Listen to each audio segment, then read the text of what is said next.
આપ જોઈ રહ્યા છો પ્રજાના પ્રશ્નોને વાચા આપતું મિસ્ટર ગુજરાત ન્યૂઝ। નમસ્કાર। પૂર્વ કચ્છમાં આમ આદમી પાર્ટીના જિલ્લા પ્રમુખ ડોક્ટર કાયનતબેન અંસારી સામે પોલીસ દ્વારા નોંધાયેલી ફરિયાદને લઈ રાજકીય ગરમાવો જોવા મળી રહ્યો છે। આમ આદમી પાર્ટીના નેતાઓએ આ ફરિયાદને ખોટી અને રાજકીય પ્રેરિત ગણાવી છે। આપના પ્રદેશના સંગઠન મંત્રી સંજય બાપટે ગંભીર આક્ષેપ કરતા જણાવ્યું હતું કે ભાજપના ઇશારે પોલીસ દ્વારા ડોક્ટર કાયનતબેન અંસારી પર ખોટી ફરિયાદ નોંધવામાં આવી છે। તેઓએ જણાવ્યું કે આમ આદમી પાર્ટીના કાર્યકરો અને નેતાઓને દબાવવા માટે આવી કાર્યવાહી કરવામાં આવી રહી છે।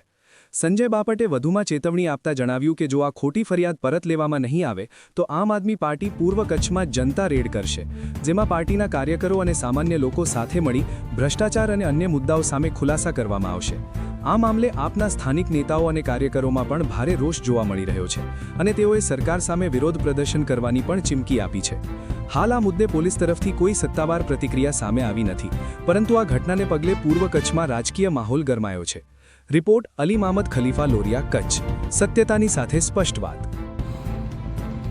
ભય ભૂખ અને ભ્રષ્ટાચારની આ ભાજપ પાર્ટી દ્વારા આમ આદમી પાર્ટીના ઈમાનદાર અને કટ્ટર અમારા નેતાઓ, અમારા કાર્યકર્તાઓ પર ભાજપના ઇશારે પોલીસ દ્વારા જ્યારે સાંઠગાંઠ કરી અને ખોટી એફઆઈઆરો દાખલ કરવામાં આવી છે। ગુજરાતની અંદર તમામ જગ્યાએ આ જ રીતે નેતાઓ પર અલગ અલગ પ્રકારની ફરિયાદો નોંધાતી હોય છે। એ જ રીતે અમારા કચ્છના સિંહણ કહી શકાય એવા ડૉક્ટર કાયનતબેન અંસારી પૂર્વ કચ્છ જિલ્લા પ્રમુખ શ્રી પર પોલીસના ઇશારે અને ભાજપના ઇશારે સાંઠગાંઠથી ખોટી ફરિયાદ દાખલ કરવામાં આવી છે।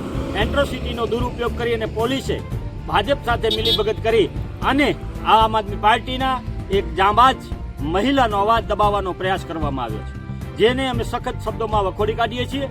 અને જે રીતે બેને આમ આદમી પાર્ટી તરફથી અને પોતાની ટીમ સાથે પૂર્વ કચ્છની અંદર દારૂના અડ્ડાઓ પર જે રીતે જનતા રેડ કરી હતી અને જનતા રેડમાં